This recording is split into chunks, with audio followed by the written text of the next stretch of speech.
ಬೀದಿ ಬದಿ ವ್ಯಾಪಾರಸ್ಥರಿಗೆ ಅನ್ಯಾಯ ಮಾಡ್ತಿದ್ದ ಆಫೀಸರ್ಗೆ ಹೇಳಿ ಧಿಕ್ಕಾರ. ಬೀದಿ ಬದಿ ಅಂಗಡಿಗಳ ತೆರವು ಕಾರ್ಯಾಚರಣೆ, ವೆಂಡರ್ ಝೋನ್ ಕಲ್ಪಿಸುವಂತೆ ವ್ಯಾಪಾರಸ್ಥರ ಆಗ್ರಹ. ಹುಬ್ಬಳ್ಳಿ ಮಹಾನಗರ ಪಾಲಿಕೆಯ ಝೋನಲ್ ನಂಬರ್ 8ರ ವ್ಯಾಪ್ತಿಯ ಸಿಬಿಟಿ, ಮರಾಠ ಗಲ್ಲಿ ಹಾಗೂ ಗೌಳಿ ಗಲ್ಲಿ ಪ್ರದೇಶಗಳಲ್ಲಿ ಬೀದಿ ಬದಿ ಅಂಗಡಿಗಳು ಮತ್ತು ಅತಿಕ್ರಮಣ ತೆರವು ಕಾರ್ಯಾಚರಣೆಯನ್ನು ರೋಮಿಯೋ ನಂಬರ್ 8ರ ಅಧಿಕಾರಿ ಮಾನೆ ಪಾಟೀಲ್ ನೇತೃತ್ವದಲ್ಲಿ ನಡೆಸಲಾಗಿತ್ತು. ಈ ಕಾರ್ಯಾಚರಣೆಗೆ ವ್ಯಾಪಾರಸ್ಥರಿಂದ ತೀವ್ರ ವಿರೋಧ ವ್ಯಕ್ತವಾಯಿತು.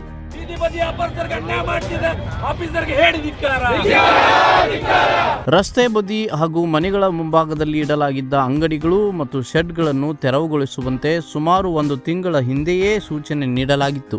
ಸೂಚನೆ ಪಾಲಿಸದ ಹಿನ್ನೆಲೆಯಲ್ಲಿ ಪಾಲಿಕೆ ಆಯುಕ್ತರ ಆದೇಶದ ಮೇರೆಗೆ ಕಾರ್ಯಾಚರಣೆ ಕೈಗೊಳ್ಳಲಾಗಿದೆ ಎಂದು ಈ ವೇಳೆ ಅಧಿಕಾರಿಗಳು ತಿಳಿಸಿದರು. ಊರಲ್ಲಿ ಎಲ್ಲ ಹೇಳಿದ್ವಿ ನಾವಿಲ್ಲೆಲ್ಲ, ಇದು ಮಾರ್ಕೆಟ್ ಏರಿಯಾ, ಅತಿ ಜನಜಂಗುಳಿ ಪ್ರದೇಶ.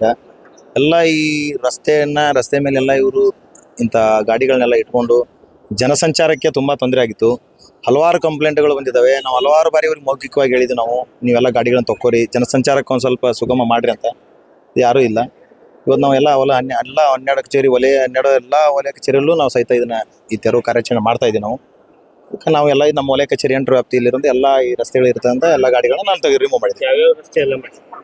ಈ ಎಲ್ಲ ನಮ್ಮದು CBT ಏರಿಯಾ, ಮರಾಠ ಗಲ್ಲಿ ಎಲ್ಲ ಇನ್ನೂ ಹಲವಾರು ಏರಿಯಾ ಇದಾವೆ, ಎಲ್ಲ ಕಾರ್ಯಾಚರಣೆ ಮಾಡ್ತೀವಿ, ಇನ್ನೂ ಮಾಡ್ತಾ ಇದ್ವಿ. ಇವ್ರಿಗೆ ನೋಟಿಸ್ ಕೊಡೋಂಥ ಪ್ರಶ್ನೆ ಬರೋದಿಲ್ಲ ಸರ್. ಎಲ್ಲ ಫುಟ್ಪಾತ್ ಮೇಲೆ ಇರೋಂಥವ್ರಿಗೆಲ್ಲ ನೋಟಿಸ್ ಕೊಡೋಂಥ ಪ್ರಶ್ನೆ ಬರೋಂಗಿಲ್ಲ. ನಾವು ಹೇಳಿರ್ತೀವಿ ಅವ್ರಿಗೆ ಮೌಖಿಕವಾಗಿ ಎಲ್ಲ ಹೇಳಿದ್ವಿ ನಾವು. ಅಲ್ಲಲ್ಲ, ರಸ್ತೆ ಮೇಲೆ ಇದ್ದಾಗ ನಾವು ನೋಟಿಸ್ ಕೊಡೋಂಥ ಪ್ರಮೇಯನೇ ಬರೋದಿಲ್ಲ. ನಾವು ಅವ್ರಿಗೆ ಹೇಳಿದ್ದೀವಿ, ಜನಸಂಚಾರಕ್ಕೆ ತೊಂದರೆ ಮಾಡಬಾರ್ದು, ನೀವು ವ್ಯಾಪಾರ ಮಾಡೋದಿದ್ರೆ ನಿಮ್ಮ ಅಂಗಡಿಯಲ್ಲಿದ್ದ ವ್ಯಾಪಾರ ಮಾಡ್ಬೋದು ಅಂತ ಹೇಳಿದ್ವಿ. ಆಯುಕ್ತರು ನಮ್ಮ ನಿನ್ನೆ ಮೀಟಿಂಗ್ ಮಾಡಿ ಸೂಚನೆ ಹೇಳಿದ್ದಾರೆ. ಯಾವ ಅನಧಿಕೃತವಾಗಿ ಫುಟ್ಪಾತ್ ಮೇಲೆ ಜನಸಂಚಾರಕ್ಕೆ ತೊಂದರೆ ಆಗಂತ ಏನು ಇದೆಲ್ಲ ಡಬ್ಬ ಅಂಗಡಿ ಎಲ್ಲ ರಿಮೂವ್ ಮಾಡಲಿಕ್ಕೆ ಎಲ್ಲ ಇದು ಮಾಡಿದ್ದಾರೆ. ಎಲ್ಲ 12 ವಲಯ ಕಚೇರಿಗಳಿಗೂ ನಾವು ಇವತ್ತು ಏಕಕಾಲದಲ್ಲಿ ನಡೆದಿದೆ. ಕಾರ್ಯಾಚರಣೆ ವೇಳೆ ಅಂಗಡಿಗಳ ಸಾಮಗ್ರಿಗಳನ್ನು ಟ್ರ್ಯಾಕ್ಟರ್ಗಳಲ್ಲಿ ತುಂಬಿಕೊಂಡು ತೆರವುಗೊಳಿಸಲಾಯಿತು. ಯಾವುದೇ ಲಿಖಿತ ನೋಟಿಸ್ ನೀಡದೆ ಏಕಾಏಕಿ ಅಂಗಡಿಗಳನ್ನು ತೆರವುಗೊಳಿಸಲಾಗಿದೆ ಎಂದು ಬೀದಿ ಬದಿ ವ್ಯಾಪಾರಸ್ಥರು ಆರೋಪಿಸಿದರು. ನಮ್ಗೇನು ನೋಟಿಫಿಕೇಶನ್ ಕೊಟ್ಟಿಲ್ಲ, ಏನು ಮುಂಚಿತವಾಗಿ ಏನು ಹೇಳಿಲ್ಲ. ಏಕಾಏಕಿ ಬಂದು ಇವತ್ತಿವರು ನಾವು ಅಲ್ಲಿ ವ್ಯಾಪಾರ ಮಾಡೋದಲ್ಲ, ನಮ್ಮ ಗಾಡಿ ಇತ್ತು, ಅದನ್ನ ಅವ್ರು ತಗೊಂಡೋಗಿದ್ದಾರೆ. ನಾವು ರಿಕ್ವೆಸ್ಟ್ ಮಾಡಿದ್ರು ಅವ್ರು ಕೊಡಕ್ತಾ ಇರಲ್ಲ ನಮಗೆ. ನಮ್ದು 1 ಗಾಡಿ ಇತ್ತು ರೀ, ಅದರಲ್ಲಿ ವ್ಯಾಪಾರ ಮಾಡ್ತಿದ್ದಿಲ್ಲ. ಅದು ತಾತ್ಪೂರ್ತಿಯಾಗಿ ನನ್ನ ಮನೆ ಇದೆ ಅಂತೇಳಿ ನನ್ನ ಮನೆ ಮುಂದೆ ನಾ ಇಟ್ಟಿದ್ದೆ, ಅದನ್ನ ಅವ್ರು ತಗೊಂಡಿದ್ದಾರೆ. 6 ತಿಂಗಳಿಂದ ಇತ್ತು. ಫುಟ್ಪಾತ್ ಅಲ್ಲ, ಒಳಗಡೆ ಇತ್ತು ಫುಟ್ಪಾತ್. ಅಲ್ಲಿ ಒಳಗಡೆ ಫುಟ್ಪಾತ್ ಇಲ್ಲ. ಶಾ ಬಜಾರ್ ಮೇನ್ ರೋಡ್ ಅಲ್ಲಿ ಫುಟ್ಪಾತ್ ಇದೆ. ಇದು ಒಳಗಡೆ ಸಂಧಿಯಲ್ಲಿ ಇದೆ. ಸಂಧಿಯಲ್ಲಿ ಒಂದು ಮನೆ ಇದೆ. ಆ ಮನೆ ಹತ್ರ ಇದ್ದಿದ್ದ ಗಾಡಿ ಇವ್ರು ಹಾಕೊಂಡು ಹೋಗಿದ್ದಾರೆ. ಫುಟ್ಪಾತ್ ವ್ಯಾಪಾರಿಗಳು ಎಲ್ಲಿ ಹೋಗ್ಬೇಕು? ದಿನಗೂಲಿ ವ್ಯಾಪಾರಿಗಳು ಎಲ್ಲಿ ಹೋಗ್ಬೇಕು? ಅವ್ರು 300-400 ರೂಪಾಯಿ, 400 ರೂಪಾಯಿ, 500 ರೂಪಾಯಿ ದುಡಿತಾರೆ. ಅದರಲ್ಲಿ ಅವ್ರ ಜೀವನ ನಡಿಬೇಕು, ಮನೆ ಬಾಡಿಗೆ ಕೊಡಬೇಕು, ಮಕ್ಕಳಿಗೆ ವಿದ್ಯಾಭ್ಯಾಸ ಮಾಡಿಸ್ಬೇಕು. ಫುಟ್ಪಾತ್ ಅಂಗಡಿ ಬೇಡ ಅಂದ್ರೆ ಅವ್ರಿಗೆ ಯಾವ್ದಾರ ಒಂದು ದಿನಗೂಲಿ ನೌಕರಿಯಾರು ಕೊಡ್ರಿ, ಇಲ್ಲ ಯಾವ್ದಾರ ಒಂದು ಪ್ರದೇಶದಾಗ ಅವ್ರಿಗೆ ಒಂದು ಅಂಗಡಿ ಹಚ್ಚಾಗ ಒಂದು ಜಾಗ ಮಾಡಿಕೊಡ್ರಿ. ಅವ್ರು ಎಲ್ಲಿ ಮಾಡ್ಬೇಕು? ಎಲ್ಲ ಅತಿ ಕಡು ಬಡವರು ಇರ್ತಾರೆ. ಜೀವನೋಪಾಯಕ್ಕಾಗಿ ನಾವು ವ್ಯಾಪಾರ ಮಾಡುತ್ತಿದ್ದೇವೆ. ಪರ್ಯಾಯ ವ್ಯವಸ್ಥೆ ಮಾಡದೆ ಅಂಗಡಿಗಳನ್ನು ತೆರವುಗೊಳಿಸುವುದು ಸರಿಯಲ್ಲ. ತಕ್ಷಣ ವೆಂಡರ್ ಝೋನ್ ಒದಗಿಸದಿದ್ದರೆ ಎಲ್ಲ ಬೀದಿ ಬದಿ ವ್ಯಾಪಾರಸ್ಥರು ಒಗ್ಗೂಡಿ ಮಹಾನಗರ ಪಾಲಿಕೆಗೆ ಮುತ್ತಿಗೆ ಹಾಕಲಾಗುವುದು ಎಂದು ಎಚ್ಚರಿಸಿದರು. ವೆಂಡರ್ ಝೋನ್ ನೀವು ಮಾಡೋ ತನಕ ನೀವು ತೆರವುಗೊಳಿಸಿದ್ರಂದ್ರೆ ಎಲ್ಲ ವ್ಯಾಪಾರಸ್ಥರು ಸೇರ್ಕೊಂಡು ಮಹಾನಗರ ಪಾಲಿಕೆಗೆ ಮುತ್ತಿಗೆ ಹಾಕ್ತೇವೆ ನಾವು. ಇದು ಮಾತ್ರ ಗ್ಯಾರಂಟಿ. ಬೀದಿ ಬದಿ ವ್ಯಾಪಾರಸ್ಥರಿಗೆ ಮಹಾನಗರ ಪಾಲಿಕೆ ಅನ್ಯಾಯ ಮಾಡ್ತಿದ್ದ ಗೋಸ್ಕರ ಇವತ್ತು ದುರ್ಗದ ಬಲದಲ್ಲಿ ಪ್ರತಿಭಟನೆಯನ್ನು ಮಾಡ್ತಾ ಇದ್ದೀವಿ. ವಿಷಯ ಏನಂದ್ರೆ, ಅವರು ಬೀದಿ ಬದಿ ವ್ಯಾಪಾರಸ್ಥರದ, ನಾನೊಬ್ಬ ಎಲೆಕ್ಟೆಡ್ ಮೆಂಬರ್, ನನಗೆ ಬೀದಿ ಬದಿ ವ್ಯಾಪಾರಸ್ಥರು ಓಟ್ ಹಾಕಿ ಅರ್ಸ್ಕೊಂಡು ಕಳ್ಸ್ಯಾರ ಮಹಾನಗರ ಪಾಲಿಕೆಗೆ. ನಾನೇ ಎಲೆಕ್ಟೆಡ್ ಮೆಂಬರ್. ನಾನು ಆಫೀಸರ್ಗೆ ಕೇಳ್ತಾ ಇದ್ದೀನಿ, ಸರ್ ತಾವು ಬಂದು ಇಲ್ಲಿ ಅಂಗಡಿ ಕಿತ್ತಾಕೊಂತೀರಿ ಎಲ್ಲರ ಬೀದಿ ವ್ಯಾಪಾರಸ್ಥರಿಗೆ, ನೀವು ಯಾವುದೂ ಥರ ನಮ್ಗೆ ನೋಟಿಸ್ ಕೊಟ್ಟಿಲ್ಲ, ಏಕಾಏಕಿ ನೀವು ಬಂದಿರಿ, ನಿಮ್ಗೆ ಅಥಾರಿಟಿ ಯಾರು ಕೊಟ್ಟರು? ನಿಮ್ಮ ಹತ್ರ ನೋಟಿಸ್ ಇದೆ, ನಮ್ಗೆ ಎಬ್ಸಕ್ಕೆ ನೋಟಿಸ್ ಇದ್ರೆ ನಮ್ಗೆ ಯಾಕೆ ಕೊಡ್ರಿ ಅಂತಂದ್ವಿ. ಅವರು ಅಷ್ಟಕ್ಕೆ ಏನು ಹೇಳಿದ್ರು ಗೊತ್ತು, ಯಾವ ಎಲೆಕ್ಟೆಡ್ ಮೆಂಬರ್ ನಾನು ಗೊತ್ತಿಲ್ಲ, ನಮ್ಗೆ ಅದ್ರ ಬಗ್ಗೆ ಮಾಹಿತಿ ಇಲ್ಲ ಅಂತೇಳಿ. ಅಲ್ಲಿ ಸರ್, ನಮ್ಮದು 3 ತಿಂಗಳಿಗೊಮ್ಮೆ ಒಂದು JB ಆಗ್ತೈತಿ ಮಹಾನಗರ ಪಾಲಿಕೆ ಕಟ್ಟಡದಾಗ. JB ಆಗ್ತೈತಿ. ಆ JBದಾಗ ಪ್ರತಿಯೊಬ್ಬರು 1ರಿಂದ 12 ಝೋನ್ ಮಟ್ಟ ಆಫೀಸರ್ ಇರ್ತಾರೆ. ಮತ್ತು ಈ ಆಫೀಸರ್ ಹೊಸ ಬಂದಾನೆ, ಗೊತ್ತಿಲ್ಲ. ಅವ್ರ ಮೇಲ್ ID ಹಾಕಿರ್ತಾರೆ ಅವ್ರಿಗೆ ನೋಟಿಸು. ಆಮೇಲೆ ನೋಟಿಸ್ ಮೂಲಕ ಕೊಟ್ಟಿರ್ತಾರೆ ಆಫೀಸಾಗ. ಇಷ್ಟು ಮಂದಿ ಎಲೆಕ್ಟೆಡ್ ಮೆಂಬರ್ ಅದಾರ, ಇವ್ರಿಗೆ ಅವ್ರ ಜೊತೆ ಚರ್ಚೆ ಮಾಡಿ ಅಲ್ಲಿ ಏನು ವ್ಯಾಪಾರಸ್ಥರನ್ನ ಏನು ತೊಂದರೆ ಆಗ್ತಾ ಇದೆ ಅಂತೇಳಿ ಅದನ್ನ ಸಾಲ್ವ್ ಮಾಡೋಕೆ ಕಮಿಟಿ ಐತಿ. ಈ ಕಮಿಟಿಯನ್ನು ಕಾಯ್ದೆಯನ್ನು ಗಾಳಿಗೆ ತೂರಿ ಕೆಲಸ ಮಾಡ್ತಂದ್ರೆ ಎಂಥ ಆಫೀಸರ್ ಇವರು? ಇವ್ರಿಗೆ ಕಾನೂನು ಮ್ಯಾಗ ಗೌರವ ಇಲ್ಲ. ನಾವು ಕಾನೂನನ್ನು ಗೌರವ ಮಾಡ್ತೀವಿ, ಕಾನೂನನ್ನು ಕೈಯಾಗ ತಗೊಳ್ಳೋದಲ್ಲ. ನಾವು ನಮ್ಮ ರೂಲ್ಸ್ ಪ್ರಕಾರ ಮಾತಾಡಿದ್ರು ನಮ್ಗೆ ಅವಮಾನ ಮಾಡ್ಯಾನ ಆಫೀಸರ್. ಅದರ ಸಂಬಂಧ ನಾವು ಇವತ್ತು ಪ್ರತಿಭಟನೆ ಮಾಡಾಕಂತೀವಿ. ಬರುವುದನೆಯಲ್ಲಿ ಅವ್ರು ಮತ್ತೆ ಏನು ನಮ್ಮ ಜೊತೆ ಬೀದಿ ವ್ಯಾಪಾರಸ್ಥರು ಅನ್ಯಾಯ ಮಾಡಿದರೆ ಇದು ದುರ್ಗದ ಬಲ್ ಬಂದ್ ಮಾಡಿ ಮಹಾನಗರ ಪಾಲಿಕೆದಾಗ ಬೀದಿ ವ್ಯಾಪಾರಸ್ಥರು ಅಂಗಡಿ ಹಚ್ತೀವಿ ಅಂತೇಳಿ ಎಚ್ಚರಿಕೆ ಗಂಟೆ ಕೊಡ್ತೀನಿ. ಭಾಳ ಮಂದಿಗೆ ನುಕ್ಸಾನ ಮಾಡ್ಯಾರ ಸರ್, ಭಾಳ ಮಂದಿಗೆ ಏಕಾಏಕಿ ಬಂದ್ಬಿಟ್ರೆ ಹೇಳ್ಬೇಕು ಸರ್, ಕಮಿಟಿ ಮೆಂಬರ್ಗೆ ಹೇಳ್ಬೇಕು, ಅವರು ತಿಳಿಸ್ಬೇಕು. ಎಲೆಕ್ಟೆಡ್ ಮೆಂಬರ್ ಇದೆ ಇಲ್ಲ ನಂದು, ಮತ್ತು ಎಲೆಕ್ಟೆಡ್ ಮೆಂಬರ್ ಇಟ್ಕೊಂಡು ಅವ್ರು ಹೇಳಿಲ್ಲ ಹಂಗೆ ಡೈರೆಕ್ಟ್ ಬಂದ್ರೆ ಹೆಂಗೆ ಸರ್? ಅಕಸ್ಮಾತ್ ಅವರು ನಮ್ಮ ಕಮಿಟಿಗೆ ತಿಳಿಸಿ ಕೆಲಸ ಮಾಡಿದ್ರೆ ನಾವು ಏನೇನು ಪಬ್ಲಿಕ್ಗೆ ತೊಂದರೆ ಐತೆ ನಾವು ಸಾಲ್ವ್ ಮಾಡಿಕೊಡ್ತಿದ್ವಿ.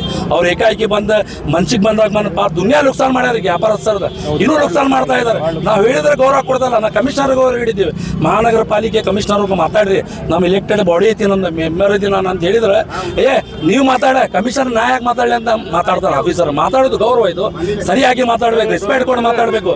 ಯಾರೂ ಆಗಲಿ ರೆಸ್ಪೆಕ್ಟ್ ಕೊಟ್ಟು ಮಾತಾಡ್ಬೇಕು ಸರ್. ಇದು ರೆಸ್ಪೆಕ್ಟ್ ಇಲ್ಲ ಅಂದ್ರೆ ಇಂಥ ಆಫೀಸರ್ ಅವಶ್ಯಕತೆ ನಮ್ಮ ಹುಬ್ಳಿಯಲ್ಲಿ ಇಲ್ಲ. ಮುಂದಿನ ಕರ್ಮ ನೋಡಿ ಸರ್, ಇದೇ ಥರ ಅವ್ರು ಮಾಡ್ಕೊಂಡು ಹೋದ್ರೆ ನಾವು ಮಹಾನಗರ ಪಾಲಿಕೆದಾಗ ಅಂಗಡಿ ಹಚ್ತೀವಿ. ನಾಳೆ ಇಷ್ಟು ಅಂಗಡಿ ಮಹಾನಗರ ಪಾಲಿಕೆದಾಗ ಹಚ್ತೀವಿ. ನೋಡು, ನಮ್ಮ ಮ್ಯಾಗೆ ಆ್ಯಕ್ಷನ್ ತಗೋರಿ, ನಮ್ಗೆ ಅರೆಸ್ಟ್ ಮಾಡ್ತೀರೋ ಮಾಡ್ರಿ, ಏನು ತೊಂದರೆ ಇಲ್ಲ. ಬಡವರ ಮೇಲೆ ಹೊಟ್ಟಿ ಮೇಲೆ ಕಾಲ್ ಕೊಟ್ರೆ ನಾವು ಬಿಡುವುದಿಲ್ಲ ಸರ್. ಇದು ವೆಂಡರ್ ಝೋನ್ ಬರುತ್ತಾ? ಅಲ್ಲ ಸರ್, ವೆಂಡಿಂಗ್ ಝೋನ್ ಅಂತೇಳಿ ಗುರುತಿಂದ ಚೀಟಿ ಕೊಟ್ಟಿದ್ದಾರೆ ನಮ್ಗೆ. ಮತ್ತು 40-50 ವರ್ಷದಿಂದ ನಾವು ವ್ಯಾಪಾರ ಮಾಡಕೊಂತೀವಿ ದುರ್ಗದ ಬಲ್ದಾಗ ಎಲ್ಲ ಕಡೆ. ಅವ್ರು ಏಕಾಏಕಿ ಬಂದಂದ್ರೆ ಯಾರ್ದೋ ಒಬ್ಬರು ರಾಜಕೀಯ ಮಾತು ಕೇಳಿ ತೆಗಿತಾರೆ ಅಂದ್ರೆ, ಇದು ಮೇಯರ್ ಉಪ ಮೇಯರ್ ಅವ್ರದ್ದು ಏನೋ ಸಭೆದಾಗ ಆಗಿದೆ. ಅವ್ರ ಸಭೆ ಆಗಲೇ ಮೇಯರ್ ಅವ್ರಿಗೆ ನಾವು ಗೌರವ ಕೊಡ್ತೀವಿ, ಅವ್ರಿಗೂ ಕೊಡ್ತಿಲ್ಲ. ಮಹಾನಗರ ಪಾಲಿಕೆ ಒಂದು ಕಮಿಟಿ ಇದೆ, ಅವ್ರ ಕಮಿಟಿ ಅವ್ರಿಗೆ ತಿಳಿಸ್ಬೇಕಂತ ಕೊಡ್ತಿಲ್ಲ. ತಿಳಿಸಿ ನಮ್ಗೆ ಹೇಳಿ ಸರ್, ನಾವು ಸಹಕಾರ ಮಾಡ್ತೀವಿ. ಏಕಾಏಕಿ ಬಂದು ಹಾಕೊಂಡು ಹೋದ್ರು ಇದು ಯಾನಯ ಸರ್. ಇಸ್ಮಾಯಿಲ್ ಬಿಳಪ್ಪ ಸರ್. ಕಾರ್ಯಾಚರಣೆ ವೇಳೆ ಕೆಲ ಕಾಲ ಉದ್ವಿಗ್ನ ವಾತಾವರಣ ನಿರ್ಮಾಣವಾದರೂ ಪೊಲೀಸ್ ಭದ್ರತೆಯೊಂದಿಗೆ ಅಧಿಕಾರಿಗಳು ತೆರವು ಕಾರ್ಯವನ್ನು ಮುಂದುವರಿಸಿ ಪೂರ್ಣಗೊಳಿಸಿದರು.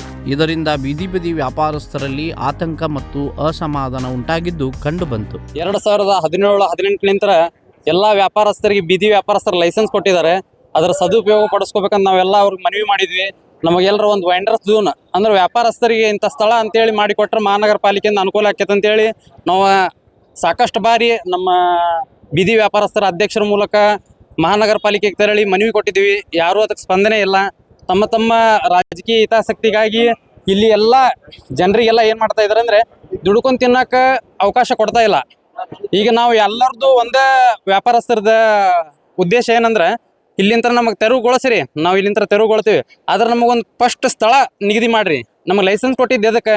ಮಹಾನಗರ ಪಾಲಿಕೆಯಿಂದ ಕೊಟ್ಟಿರಿ, ಕೇಂದ್ರ ಸರ್ಕಾರಲಿಂದ ನಮಗೆ ಬೀದಿ ವ್ಯಾಪಾರಸ್ಥರಿಗೆ ಲೋನ್ ಕೊಟ್ಟಿರಿ, ಮತ್ತು ಬೀದಿ ವ್ಯಾಪಾರ ಮಾಡಕ್ಕಂತೇಳಿ ನೀವು ಲೋನ್ ಕೊಟ್ಟಿರಿ. ಈಗ ನಾವು ಸಾಲ ಸೋಲ ಮಾಡಿ ಎಲ್ಲ ವ್ಯಾಪಾರ ಮಾಡ್ತಾ ಇದ್ದೀವಿ. ಇವತ್ತು ನಮ್ಗೆ ತುಂಬು ಎಲ್ಲ ಸಾಲಗಳು ಕುತ್ತಿಗೆತನ ಬರ್ತಾವೆ. ಈಗ ನಾವು ನಮಗೆ ಏಕಾಏಕಿ ತೆಗಿಸಿದ್ರೆ ನಮಗೆ ಹೊಟ್ಟೆಪಾಡಿಗೆ ಹೆಂಗೆ ಜನರು ಅದನ್ನೆಲ್ಲ ತಿಳ್ಕೊಂಡು ಆಯುಕ್ತರಿಗೆ ಮನವಿ ಮಾಡೋದೊಂದು, ಧಾರವಾಡ ಜಿಲ್ಲಾ DC ಅವ್ರಿಗೂ ಒಂದು ಮನವಿ ನಾವು ಮಾಡ್ತೀವಿ. ಎಲ್ಲ ವ್ಯಾಪಾರಸ್ಥರ ಕಡೆಯಿಂದ ಹೇಳೋದಿಷ್ಟ ಏನ್ರಿಪ್ಪ ಅಂದ್ರೆ, ನಮಗೊಂದು ವೆಂಡರ್ ಝೋನ್, ನಮಗಿಂತ ವ್ಯಾಪಾರ ಮಾಡೋಕ್ಕಿಂತ ಸ್ಥಳ ಅಂತೇಳಿ ಕೊಡ್ಬೇಕು. ಯಾಕಂದ್ರೆ ನಾವು ನಾಯಿಗಳಲ್ಲ, ಬೀದಿ ಹಂದಿಗಳಲ್ಲ ಏಕಾಏಕಿ ತೆರವುಗೊಳಿಸಾಕ. ಯಾಕ್ರಿಪ್ಪ ನೀವು ನಮ್ಮ ಮ್ಯಾಗ ದಬ್ಬಾಳಿಕೆ ಮಾಡ್ತೀರಾ? ದೊಡ್ಡ ಮಾಲ್ದಾಗ ಈ ಎಲ್ಲ ಬಂಗಾರ ಅಂಗಡಿ, ಚಿನ್ನದ ಅಂಗಡಿಯವ್ರು ಎಲ್ಲ ಫುಟ್ಪಾತ್ ಅತಿಕ್ರಮಣ ಮಾಡಿದ್ದಾರೆ.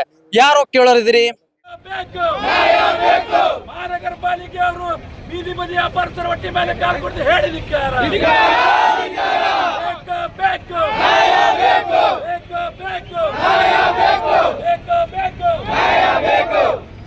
ಎಂಟು ಆಫೀಸರ್ಗೆ ಹೇಳಿದಿಕ್ಕಾರ, ಆಫೀಸರ್ ಹೇಳಿದಿಕ್ಕಾರ. ಗೌರ್ಮೆಂಟ್ಗೆ ಮೀಟಿಂಗ್ಗೆ ಅವಮಾನ ಮಾಡಿದೆ ಆಫೀಸರ್ಗೆ ಹೇಳಿದಿಕ್ಕಾರ. ಅಯ್ಯೋ